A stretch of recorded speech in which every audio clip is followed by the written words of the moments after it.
Dans un passage très célèbre de ces histoires, Prolybe, un historien de la Grèce antique réputé, identifie la religion, et en particulier le caractère politique de la religion, comme l'élément qui a le plus contribué à la supériorité de Rome et de sa constitution.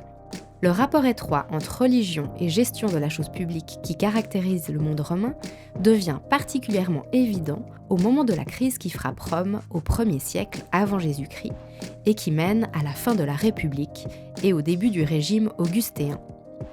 Les interconnexions entre sphère religieuse et sphère politique en ce moment de l'histoire de Rome se manifestent à différents niveaux et peuvent être analysées avec des perspectives différentes. Ce travail d'analyse, c'est celui entrepris depuis plusieurs années par Alessandra Roll, qui est l'autrice des quelques lignes que je viens de vous lire et qui travaille à l'Institut d'archéologie et de sciences de l'Antiquité de la Faculté des Lettres de l'Université de Lausanne. Je vous propose aujourd'hui d'aller à sa rencontre pour découvrir comment religion, politique mais aussi pédagogie étaient étroitement mêlées à Rome il y a 2000 ans environ. Alors bonjour Alessandra Roll.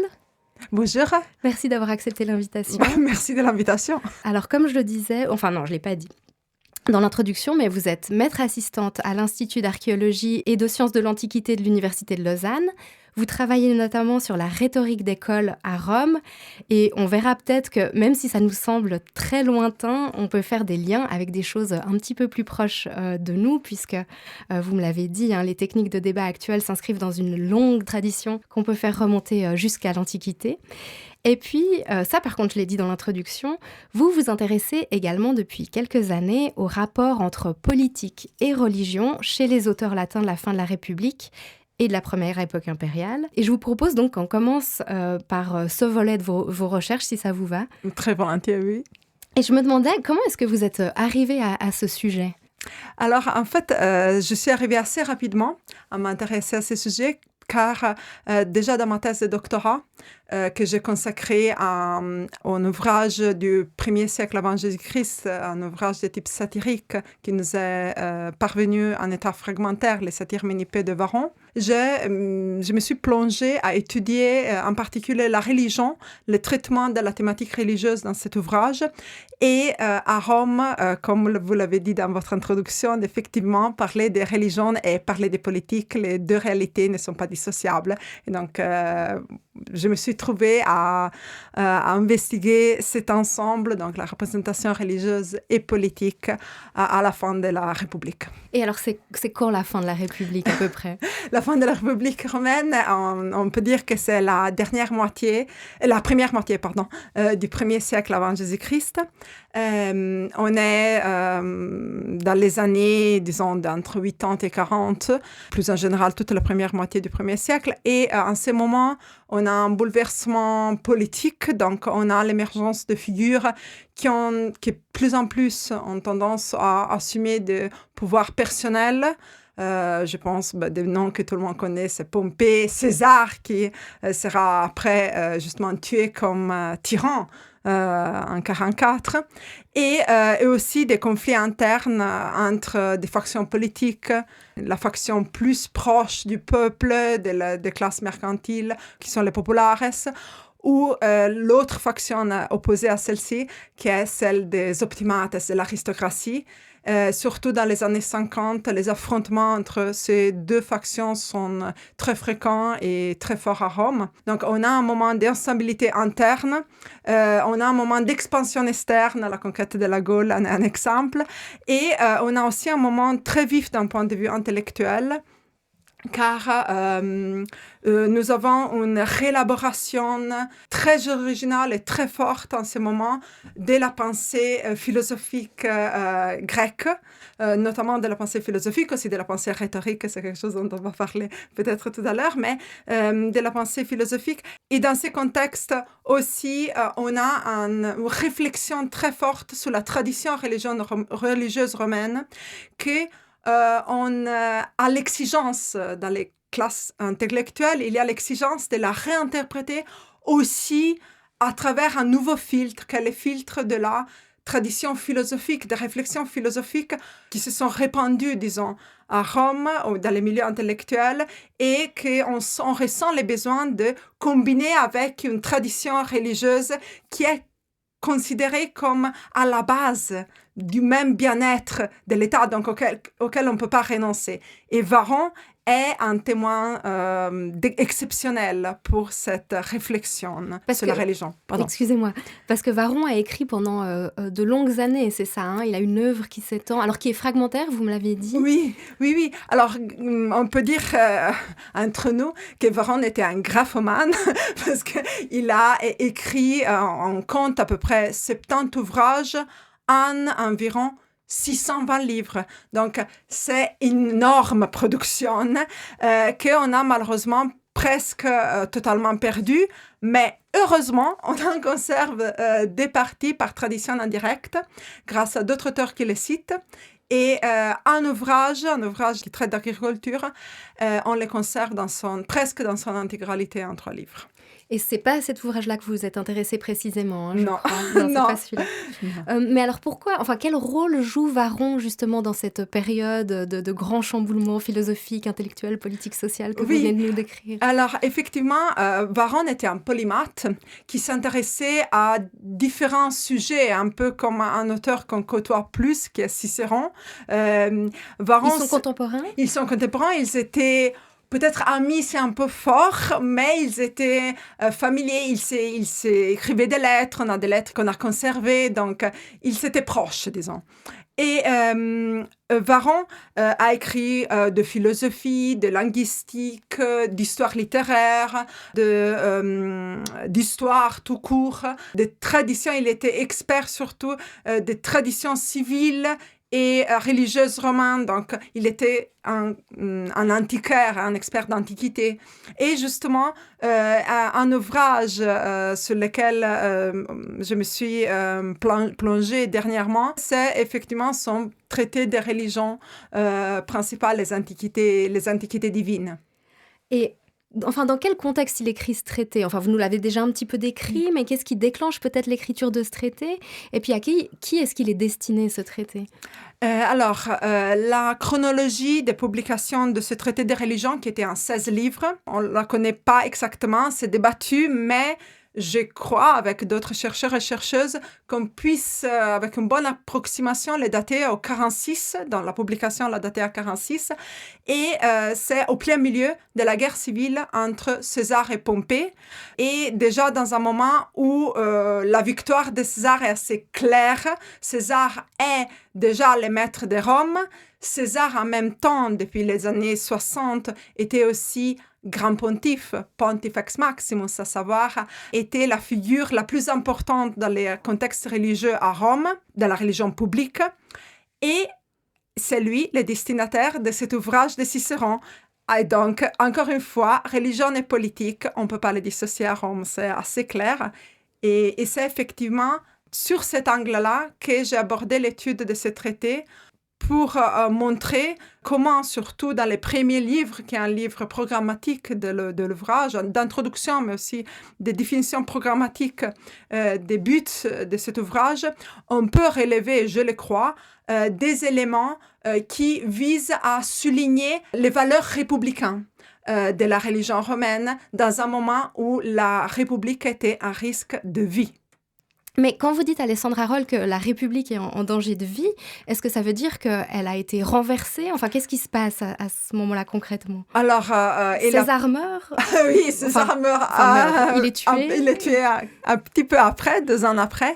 Mais effectivement, avec la victoire qu'il remporte dans la guerre civile contre Pompée et les Pompéiens, on a une figure qui concentre dans ses mains un pouvoir. Il est dictateur perpetuus, donc il a un rôle assez, disons, dictatorial, en prenant avec les précautions dues ces mots. Il a un pouvoir personnel, en tout cas, qui s'est concentré dans ses mains, et c'est exactement la raison pour laquelle il est tué au 8 de mars de 1944 par un groupe, par une conspiration, et les conjurats se définissent en quelque façon tyrannicide.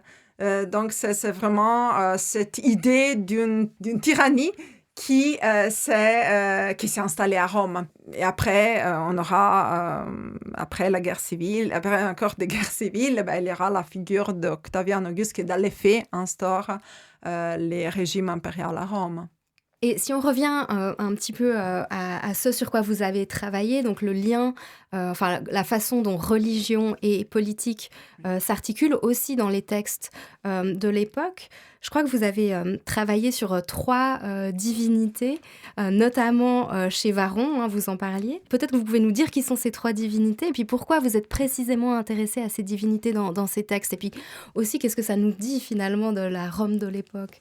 Oui, alors effectivement, dans ma première monographie issue en partie de ma thèse de doctorat, j'ai travaillé sur 3 divinités étrangères. Cybèle, venant de Phrygie, de l'actuelle Turquie, Isis et Sérapis, qui vient d'Égypte, et qui sont 3 divinités qui avaient un culte à Rome au 1er siècle avant Jésus-Christ, qui étaient installées à Rome, mais qui étaient des divinités étrangères. Et donc, cela pose la question de l'intégration dans un système polythéiste d'une altérité divine. Et c'est l'élément que j'ai voulu sonder. Pourquoi chez Varron, dans tout ce qui nous reste de l'œuvre de Varron, parce que Varron est, pour la religion romaine, justement un témoin d'exception. C'est le premier qui a fait un traité sur la religion romaine qui a resté pendant des siècles les traités de référence. Aussi pour Augustin, étaient les traités de référence. Donc, pour les chrétiens qui étaient antagonistes après de son traité. Et dans son ouvrage qui s'étend, comme vous l'avez dit, dans une temporalité assez vaste, on a plusieurs fois référence à ces divinités qui ont un statut compliqué à Rome. Différemment compliqué, parce que Cybèle, elle est introduite à Rome de façon officielle en 204 avant Jésus-Christ par le Sénat. Elle est intégrée dans les panthéons romains et vénérée sous le nom de Mater Magna, la grande mère. Mais quand vous dites intégrée par le Sénat, comment ça se passe, l'intégration d'une divinité? En fait, on allait la chercher, alors où c'est aussi discuté. Certaines sources disent Pergame, autres disent Pacinonte, plus dans Anatolie. Disons, dans une région, en tout cas, de l'actuelle Turquie, où cette divinité était originaire. Et par une volonté du Sénat, il y avait une ambassade qui est allée chercher physiquement la déesse dans la forme d'une pierre noire, on pense au météorite, qui était la statue de culte, le représentant, disons, vivant de la déesse. Et là, physiquement, dans les bateaux, ramené à Rome, et puis un temple était érigé sur le Palatin en son honneur. Et donc, elle est ramenée à Rome, Oui. mais est-ce qu'il y a des intentions derrière cette migration, en quelque sorte? Effectivement, comme on vient de dire, la religion est politique à Rome. Et effectivement, oui, c'est une pas vers l'impérialisme romain dans la Méditerranée. On ramène une divinité orientale, entre guillemets, du Proche-Orient, et en quelque façon, on a une justification divine pour une expansion militaire. Ça, c'est donner une empreinte plus écuménique au panthéon romain. On intègre l'intégration ou le refus des divinités a toujours une valeur politique, justement. Parce qu'à Rome, donc, on est très ouvert sur les religions qui sont pratiquées. Oui, alors... Et liberté de culte. Liberté de culte, c'est un concept moderne, mais on est dans un polythéisme.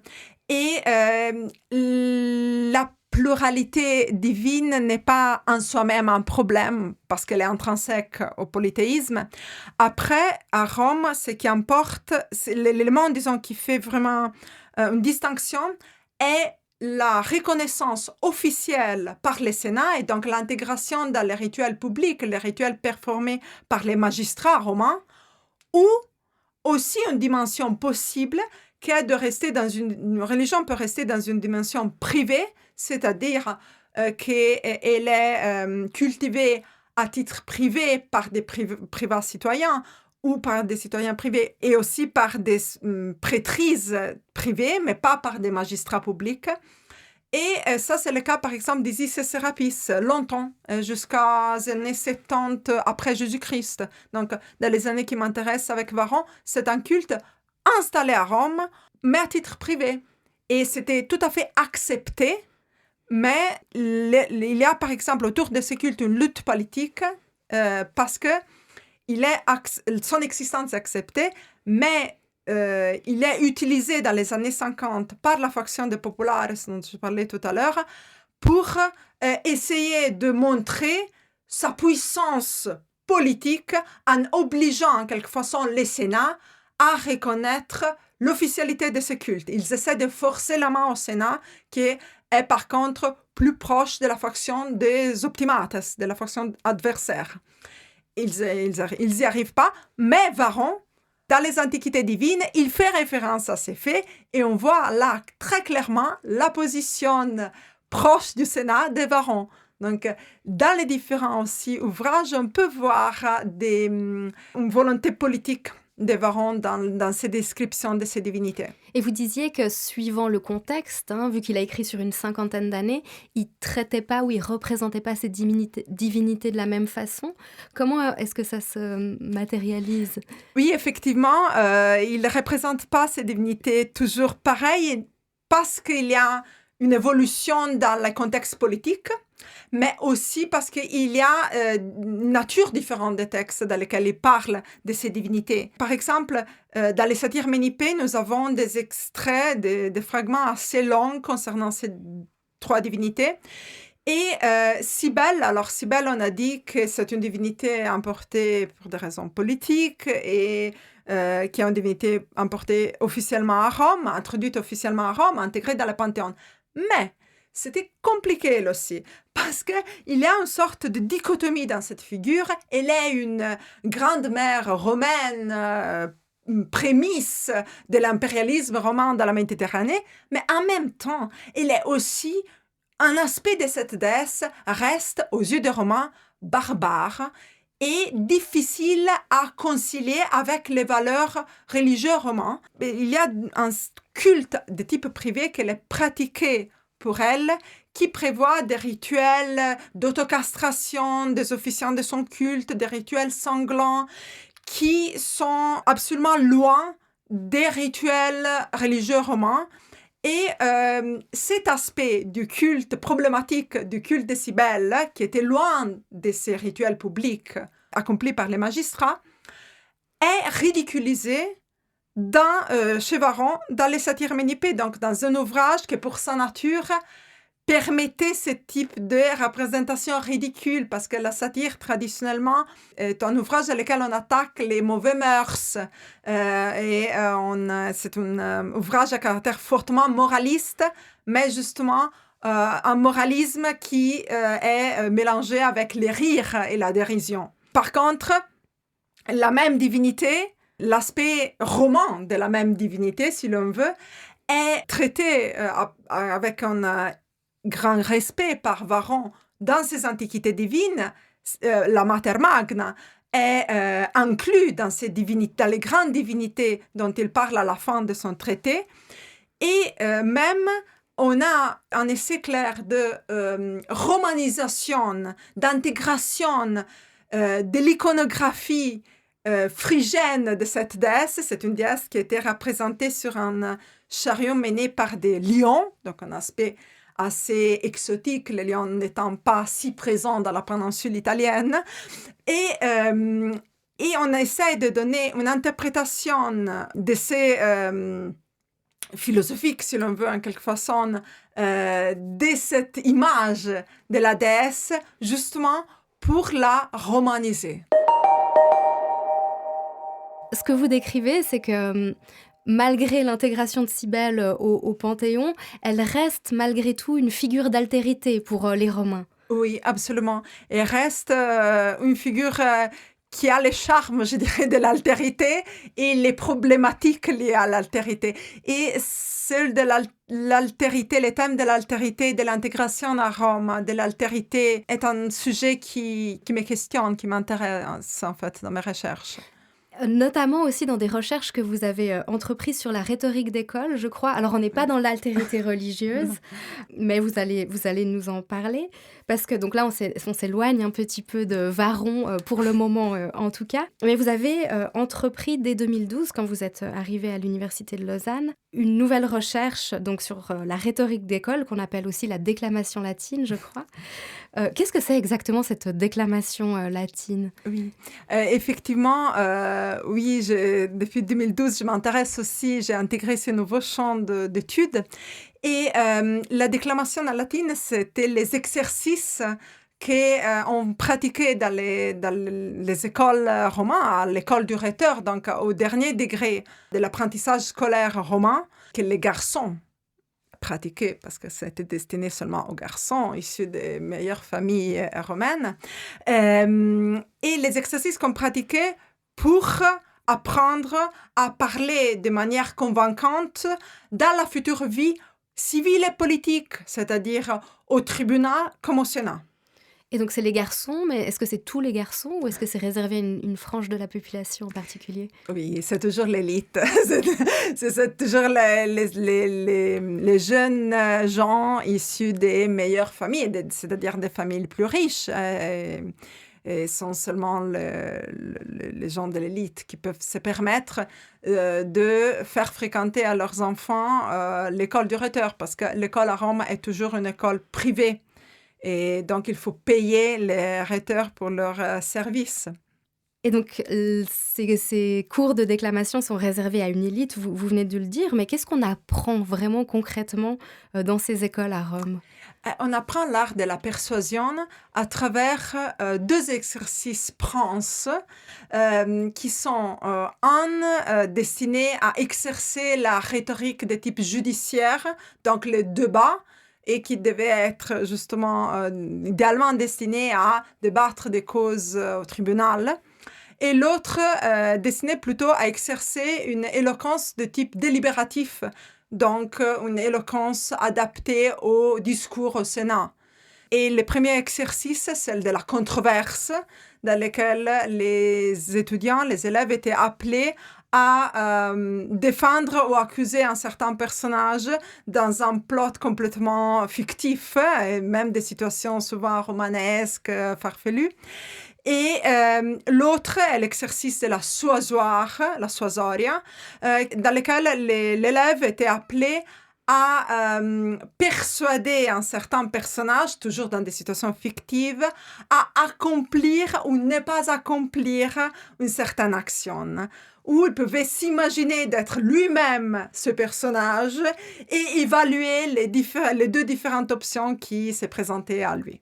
Et qu'est-ce qui vous intéresse précisément alors dans ces questions dans ces cours de déclamation? À quoi vous êtes intéressé, vous? Moi,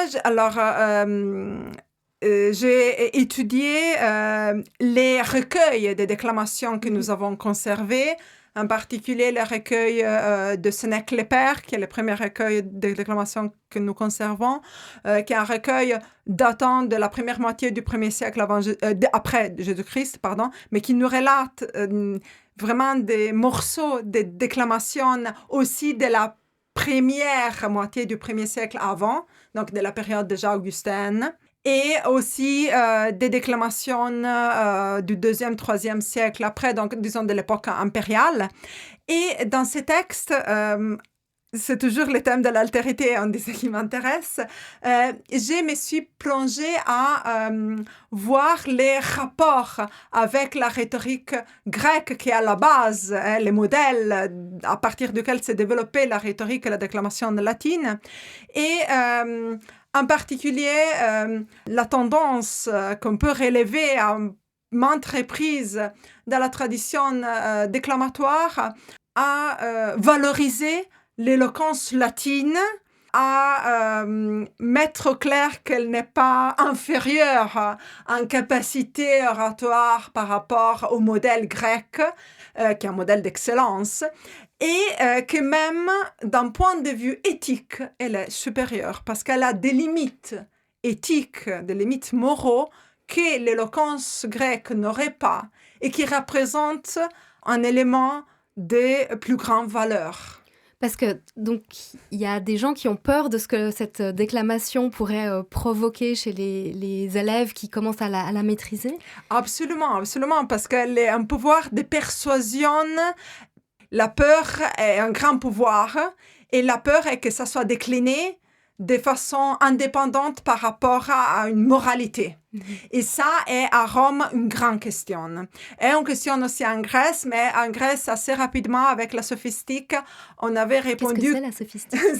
En fait, la sophistique, c'est les premiers mouvements qui a développé des réflexions déjà à caractère philosophique sur la puissance de la parole, l'art de la parole, l'art de persuader. Et vraiment, dans la sophistique, au-delà de la validité de ce qu'on veut faire passer, du message qu'on veut faire passer. La persuasion pour la persuasion. La capacité de même persuader de l'absurde. Et donc ça, on s'en méfie beaucoup. Ça, on s'en méfie, oui.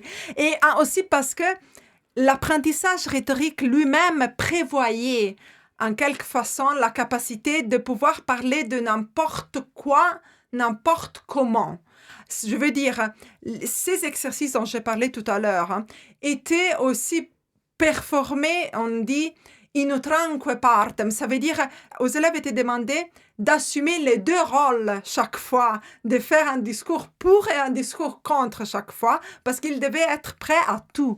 Mais donc, là, les soucis moraux est vraiment important. Et on voit qu'à Rome, est une vraie question. Par exemple, dans ce recueil de Sénèque-le-Père, on a aussi des déclamations des oisoirs en particulier qui traitent du mort de Cicéron et il est question de persuader Cicéron à demander la grâce à Marc-Antoine, qui était responsable de son insertion dans la liste des proscription et donc de sa mort, et demander la grâce en disant, par exemple, qu'il aurait ainsi brûlé ses ouvrages dans lesquels il attaquait aussi Antoine, s'il avait pour avoir la vie sauve. Et là, par exemple, aucun déclamateur ne veut persuader Cicéron allait faire. Donc, on sent en fait, en fond de moralité, l'exemple de Cicéron est important et son intégralité morale est fondamentale. C'est un message qu'on ne peut pas permettre de faire passer différemment dans un apprentissage pédagogique.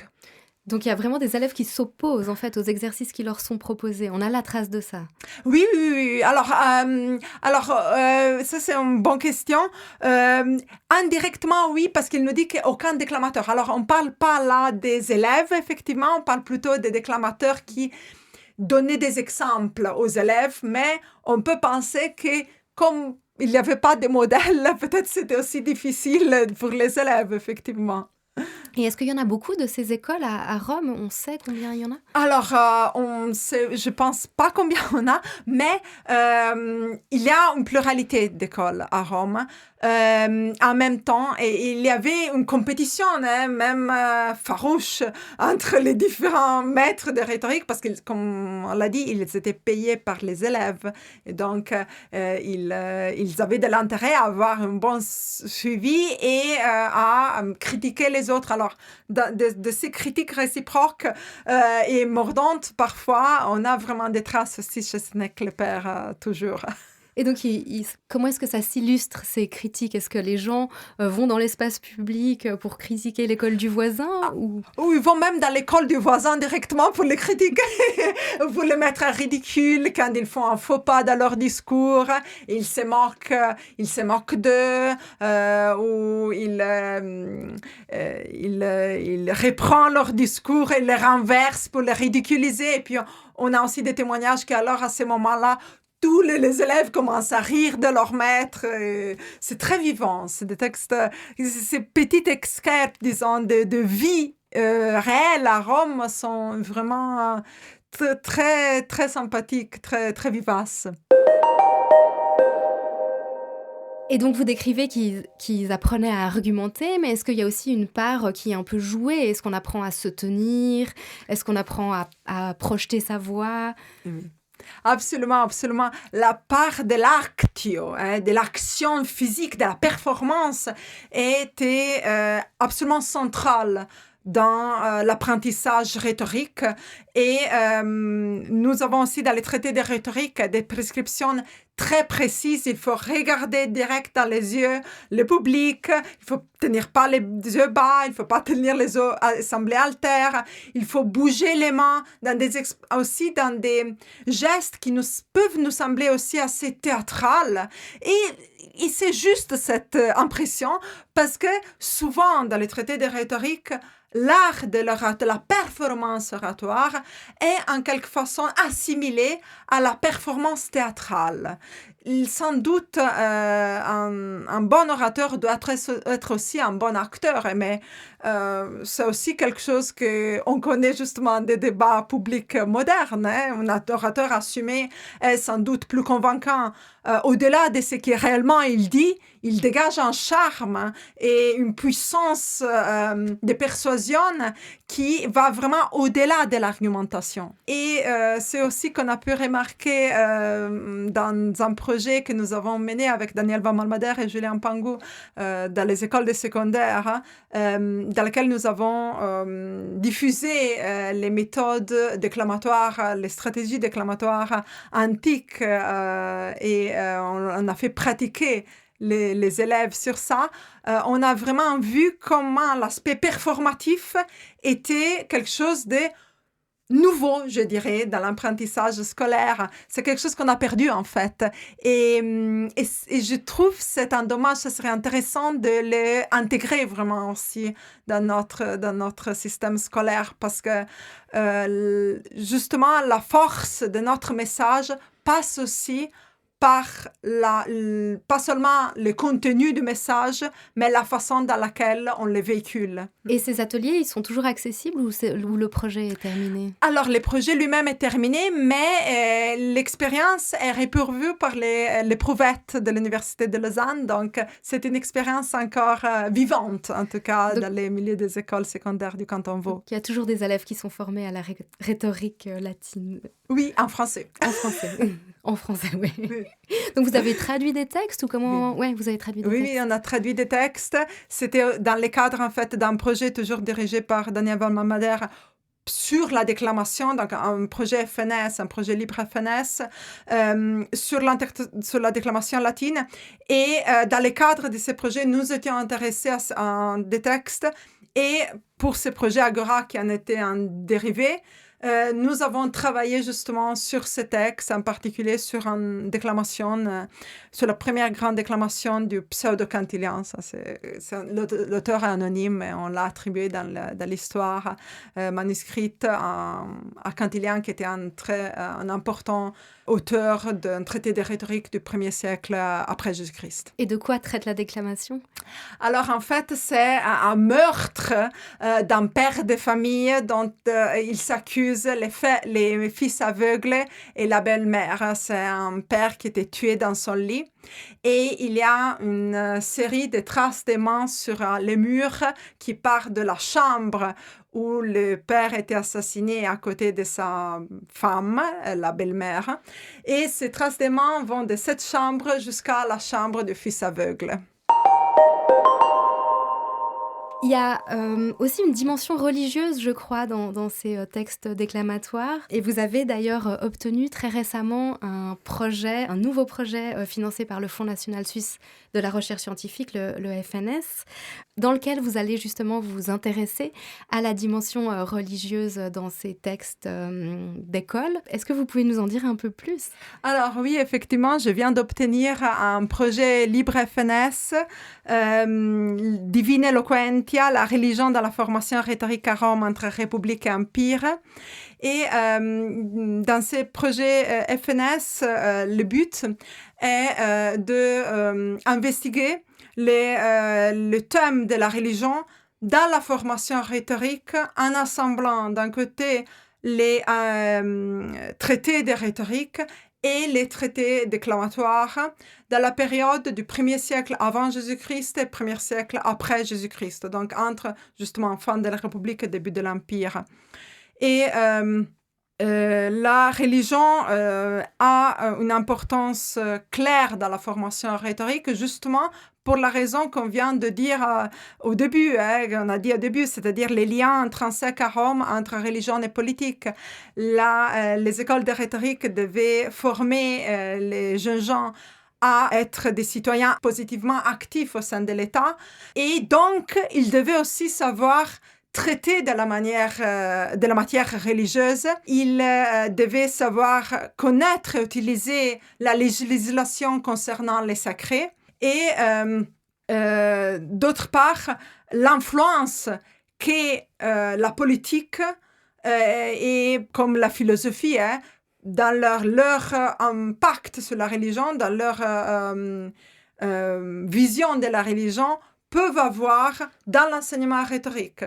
La politique en particulier est dans ces périodes a des changements forts. On passe justement d'un système de type républicain à un système de type impérial, et cela a des implications fortes aussi au niveau religieux. Par exemple, à l'époque républicaine, ce sont les magistrats publics, les magistrats romains qui font partie aussi des prêtrises, qui ont aussi un rôle religieux dans la religion publique et un rôle religieux important dans la religion publique. Avec le système impérial, ces prêtrises restent, mais l'empereur en même temps est Pontifex Maximus, donc le magistrat à caractère religieux le plus important à Rome, mais il est aussi augure, et donc il a une pluralité des fonctions religieuses qui avant étaient attribuées à des hommes différents. Mais donc il n'y a plus de séparation entre religion et politique, entre l'État... Oui, alors en fait, proprement, il n'y a jamais eu, parce que c'était toujours les mêmes personnes qui étaient au Sénat aussi, mais là, c'est la même personne. Il n'y a pas, disons, une pluralité de possibilités et d'intérêts différents, chose qui fait un peu le système républicain, c'est-à-dire une essai d'équilibre entre des intérêts différents et entre des pulsions différentes, entre des points de vue différents. Là, c'est une personne qui décide. Et même après Auguste, on a une divinisation ouverte de l'empereur. C'est-à-dire? C'est-à-dire que l'empereur est vénéré comme une divinité. Et ça change beaucoup à Rome. Parce qu'avant, c'était justement jusqu'à Auguste, en tout cas d'un point de vue officiel, on avait toujours un refus de la tendance qui était, par exemple, tendance plutôt du monde hellénistique, à diviniser l'empereur, à diviniser la figure, disons, au pouvoir. Et est-ce que ce changement, ce que vous décrivez, se manifeste dans les manuels d'école ? On le perçoit dans la manière dont on enseigne la rhétorique aux élèves ? Oui, on le perçoit absolument.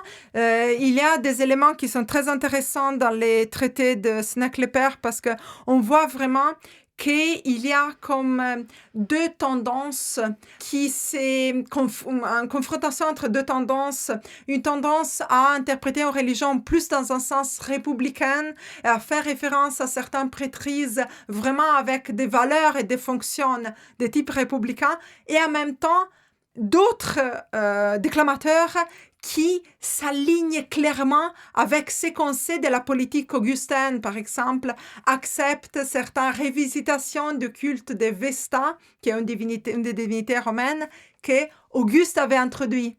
Et là, on voit que les écoles de rhétorique sont aussi des laboratoires, en quelque façon, de religion civile dans lesquelles on débat d'une réalité urgente politico-religieuse. Et vous disiez que votre nouveau projet allait s'articuler autour de différents axes.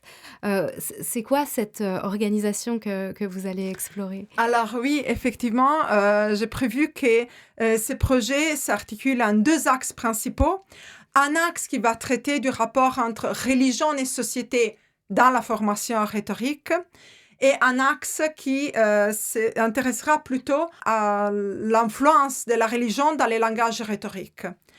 pour les premiers axes, le premier axe sera conduit. J'ai prévu d'engager 2 chercheurs ou chercheuses postdoctorales pour mener à bien justement les premiers axes de recherche dans lesquels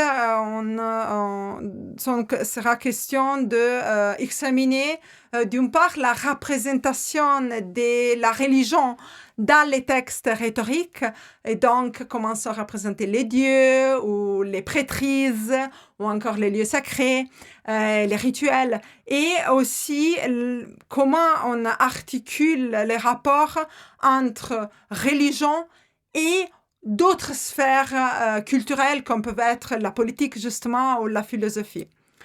Et par contre, le deuxième axe de recherche vise à investiguer le rôle de la religion dans des expressions du langage métaphorique issu justement du sacré dans la rhétorique.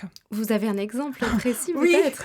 Oui. Même les mots que j'ai choisis pour les titres du projet, divine eloquentia, ça c'est effectivement une expression et on parle d'une éloquence divine. On parle d'un orateur divin. On dit que Cicéron est un orateur divin typiquement, mais aussi on peut utiliser des expressions issues du langage sacré pour la critique stylistique. Donc, on a ce type d'utilisation d'expression et j'aimerais, ça c'est l'axe un peu que je me réserve, investiguer déjà si ces types d'expressions sont présentes et comment dans la rhétorique grecque, justement, qui est le modèle et l'origine un peu de la rhétorique romaine, et aussi si il y a une articulation différente à Rome, aussi par rapport à ce qu'on disait justement tout à l'heure, de cette volonté d'une moralité forte dans l'éloquence romaine. Est-ce que cette utilisation d'un langage métaphorique lié à la religion est reliée ou pas à ce thème d'une éthique de la parole? Et si on s'éloigne un tout petit peu maintenant de ces questions d'éthique que vous venez de mentionner, je me demandais, est-ce que on a des traces d'apports rhétoriques donc, qui viennent des textes d'école dans la société? Est-ce qu'il y a une forme de porosité? Est-ce que il y a des choses qui passent de l'école à l'extérieur, par exemple? Oui, absolument. Il y a cette porosité, j'aime bien cette image, qui est très active, très importante. En fait, on voit vraiment comment l'apprentissage rhétorique est un moyen aussi de création d'un ensemble de valeurs et comportements partagés au sein de la société. C'est la raison pour laquelle je souhaite que ces projets ne contribuent pas seulement, et ça c'est déjà important, à améliorer notre connaissance de la rhétorique latine, mais aussi vraiment à complexifier, à enrichir notre connaissance de la religion, de la société, de la politique, de la culture à une époque cruciale de l'histoire de Rome. Et à ce propos, donc, concernant cette influence de l'apprentissage rhétorique dans la société, j'ai mené, avant de soumettre le projet, j'ai mené une étude pilote justement sur le thème de la religion en prenant un cas spécifique dans l'apprentissage rhétorique. Et j'ai étudié la figure de Métellus, du grand pontife Métellus, qui en 241 avant Jésus-Christ avait sauvé les palladiums, un objet sacré, une statue de Minerve qui était conservée dans le temple de la déesse Vesta et qui était relié, le palladium, au salut de Rome. Donc c'était une statue, un objet sacré de grande importance qu'on cachait à l'intérieur d'un temple. Et à cause de l'incendie dont le temple était victime, ce objet risquait d'être perdu et donc aussi le salut de Rome était en danger. Et ça, c'est un fait historique. Ce ex-consul Metellus était rentré au danger de sa vie dans les temples en flammes, avait pris le palladium, plus en général les objets sacrés de ces temples, et il s'en était sorti vivant et il les avait sauvés. Ça, c'est le fait historique. Et après, ce que je vais te dire est comment ce fait historique est réinterprété dans les écoles de rhétorique. C'est un fait bien sûr lié à la religion. Et qu'est-ce qu'on en fait dans les écoles de rhétorique? Eh bien, on a un témoignage chez Sénèque le Père qui nous dit comment à ces faits réels, on a ajouté un particulier très impressionnant, c'est-à-dire, mais complètement fictif, c'est-à-dire que Metellus se serait aveuglé en faisant son sauvetage du palladium. Et la question sur laquelle on débat dans la controverse que Sénèque nous relate est si, étant aveugle, il est encore digne de rester grand pontife. Parce que comme une loi dit, une prétendue loi, on pense que c'est une loi fictive, souvent dans les déclamations, tout est fictif, les lois aussi sont fictives. La loi dit que les prêtres doivent être intacts, intègres. Et là, ce cas d'étude m'a permis de montrer d'un côté comment un sujet, disons, historique mais falsifié de ce type pouvait permettre aux jeunes d'appréhender un type de langage qu'ils auraient après pu utiliser dans la réalité pour débattre effectivement des causes liées aux prêtrises, à la pertinence au moins de laisser quelqu'un participer encore en prêtrise, et aussi de réinterpréter peut-être de façon plus moderne certaines lois qui pouvaient être aussi très archaïques à Rome. Par exemple, ça c'est le cas d'une loi fictive, mais une loi qui parle de le fait d'être intègre, intact. On voit que dans les excerpts déclamatoires qui sont cités, cette intégralité peut être interprétée d'une façon physique, comme certes devait l'être au début, dans une période plus archaïque, donc le fait de ne pas avoir des défauts physiques, ou morale. Est-ce que quelqu'un qui était héroïque en sauvant au mépris de sa vie des objets sacrés n'est pas la personne la plus intacte moralement de tous? Et à propos des représentations, disons, du porosité, parce qu'on était parti de là, de la représentation de la religion dans les écoles de rhétorique par rapport après à la société, à la vraie vie, entre guillemets. Dans ces cas d'études, j'ai aussi pu montrer comment, dans certains auteurs successifs, à Sénèque le Père et donc, disons, à la première grande vague des écoles de rhétorique à Rome de l'époque augustaine, la cécité de Metellus est un fait acquis comme réel. Et par exemple, un auteur tout à fait sérieux comme Pline l'Ancien, dans son ouvrage encyclopédique qui commence à publier à partir des années 70 après Jésus-Christ, il fait référence à notre Metellus en parlant de l'éloge funèbre que son fils, Quintus, avait fait lors de sa mort et dans lequel il avait loué son père pour avoir atteint le maximum de la joie et tous les objectifs suprêmes à la recherche desquels les sages passaient leur vie, il dit.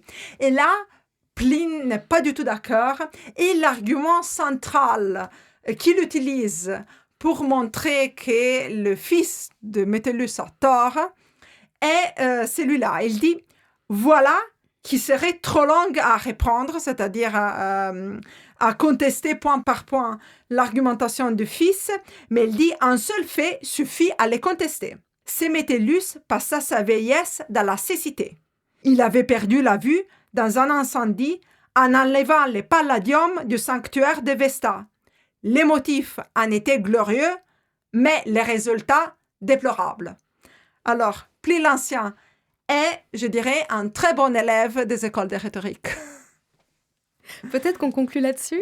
Oui, volontiers. Merci beaucoup. Merci à vous, Alessandra Roll, d'avoir partagé tous ces éléments qui étaient vraiment passionnants avec nous aujourd'hui. Et on se réjouit en tout cas de découvrir la suite de vos recherches.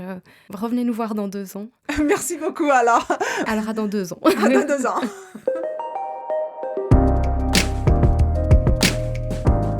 Merci à Alessandra Roll, maître assistante à l'Institut d'archéologie et de sciences de l'Antiquité de la Faculté des Lettres de l'UNIL pour sa disponibilité, et merci à vous d'avoir écouté cet entretien. On se retrouve bientôt pour un prochain podcast avec une chercheuse ou un chercheur de la Faculté des Lettres de l'Université de Lausanne. Salut!